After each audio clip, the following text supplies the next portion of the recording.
आपका एक ख़ास लिबास है, गहरे ब्राउन रंग की पगड़ी, सफ़ेद लिबास, क्या इसमें कोई हिकमत है? सादगी तो है ना जी, इसमें तो कोई मानेगा ना हमारी सादगी कि हमारे कपड़े भी महंगे नहीं हैं, हमारी रोटी भी महंगी नहीं है, हमारी रिहाइश भी महंगी नहीं है, हमारी गाड़ी भी महंगी नहीं है, हमारा मिलना भी 10-12 फैक्ट्रियों से गुजर कर आना ये भी नहीं है।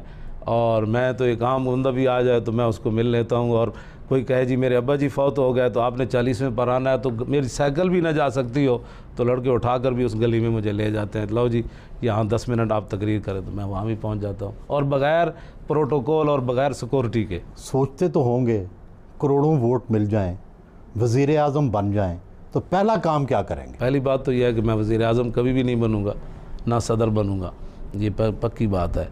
किसी और को बनाएंगे? और ही लोग आएंगे, हम जो पीछे ही बैठेंगे और उनको बताएंगे कि वो रोज़ाना उनको हज़रत उमर बिन अब्दुल अज़ीज़ ने बंदा रखा हुआ था, फरमाया था कि जब भी मैं कोई गलत बात करूं तो मुझे कहना है उमर अल्लाह से डरना।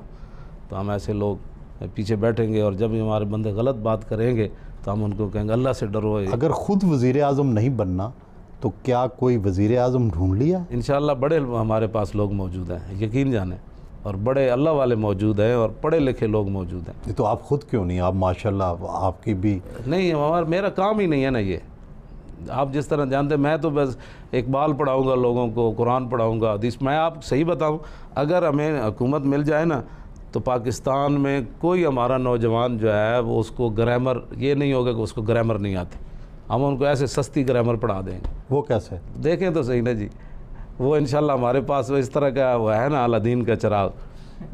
तो मैं ये पढ़ाता भी रहा हूँ और मैं बिल्कुल 200 बंदा भी मैं पढ़ाता रहा हूँ और बाकी सबक भी पढ़ाता रहा हूँ, और मुझे थकावट 5 घंटे में खड़े होकर भी लिखता रहता था और पानी भी नहीं पीता था, फिर भी जो है वो मुझे थकावट भी नहीं होती थी। और लोग कहते हैं ये सोने का कुछ तक खाता है, जिस तरह उन्होंने आपको साहबजादा साहब ने बताया कि मैं तो अचार से रोटी खा लेता हूँ।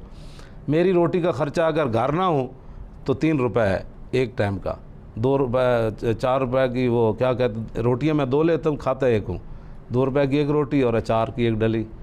तो इतना सस्ता कोई लीडर है पाकिस्तान में जिसकी रोटी का ख़र्चा 6 रुपये यौमिया हो? अल्लामा साहब ये फरमाएं कि आम तौर पे तासुर हमारे जो लोगों में है कि जो उलमा हज़रात हैं, जो मौलवी हज़रात हैं, ये बड़े शिद्दत पसंद हैं। जहाँ इनकी दुनिया में हुकूमत आई है माजी में या आएगी, वहाँ पाबंदियाँ लगा देते हैं माशरों पर, और ख़वातीन को सबको पर्दे करवा देंगे, सब के लिए मस्जिद जाना लाजम कर देंगे।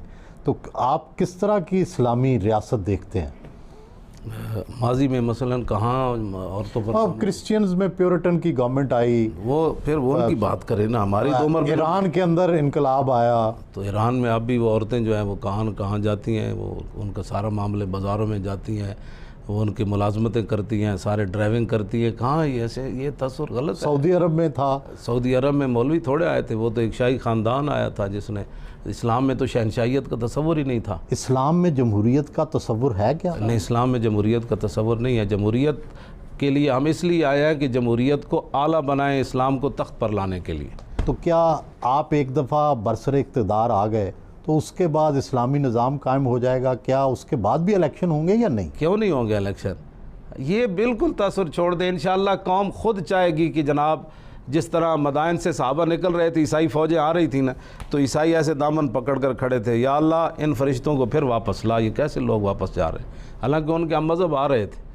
तो हम ऐसे इस तरह का निज़ाम ले आएंगे कि जिस निज़ाम के अंदर, ये तो इनकी हुकूमत आई ना, अगर हमारी पता चलता ना हमारी है तो उस वक्त से झुग्गियाँ शुगियाँ ख़त्म हो चुकी होती।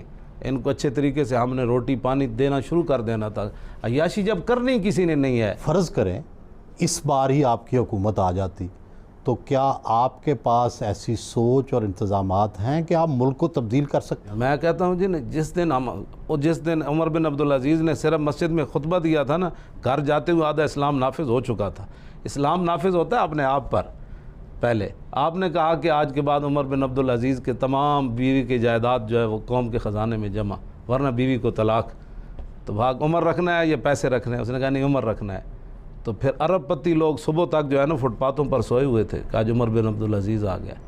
वो तो दौर नहीं आ सकता, लेकिन तब्दीली एक दिन में ज़रूर आएगी कि लोग देखेंगे अय्याशियाँ ख़त्म हो जाएंगी। और क्या क्या करेंगे? जब अय्याशियाँ ख़त्म हो जाएंगी, कौम के ख़जाने पर बोझ ख़त्म हो जाएगा, और इतना बड़ा जनाब, किसी की 10 लाख तनख्वाह और किसी की 10,000 तनख्वाह। सबकी बराबर होगी? नहीं, बराबर नहीं होगी। वो तो बदर, साहब बदर के बराबर तो बाकी साहबा नहीं थे ना, तो होगी, लेकिन इतना नहीं होगा कि एक आदमी भीख मांगता रहे सारी ज़िंदगी और दूसरा जो है वो मालात ही बनाता रहे और यूरोप में भी जाकर माल ख़रीद ले और यहाँ थर के बच्चों को दूध भी ना मिले, और औरतें अपने बच्चे लेकर चौक में खड़ी हो जाएं, किराया नहीं अदा कर सकती, वे बच्चे बराए फ़रोख्त है, और नहरों के अंदर अपने बच्चों समेत छलांग लगा दे अपने बच्चों को।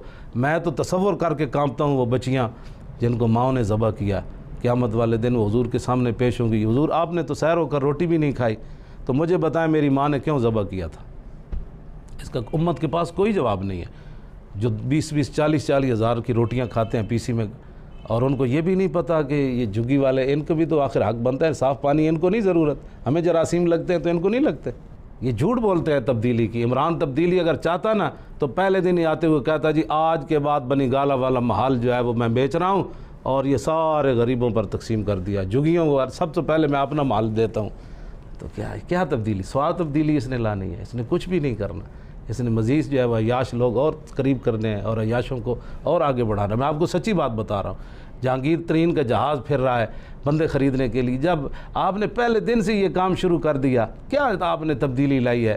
पहले जहाज़ों में नहीं, वो छांगा मांगा में लोग ख़रीदे जाते थे, अब आप जहाज़ों में एंदपत नहीं वो F-16 में ख़रीदे जाएंगे लोग। ये नहीं, तो ये तब्दीली है जहाज़ों में, पहले तो छांगे मांगे में होते थे जो। ये बिल्कुल गलत है, कुछ नहीं ये कर सकते। मैं आपको सच्ची बात बता रहा हूँ, आप लाख मेरे बारे में बात करें, इस्लाम के बगैर कभी भी तब्दीली नहीं आएगी मुसलमानों में। आप माशाल्लाह बड़े साहिब मुतालिया हैं, तो आप हल्की फुल्की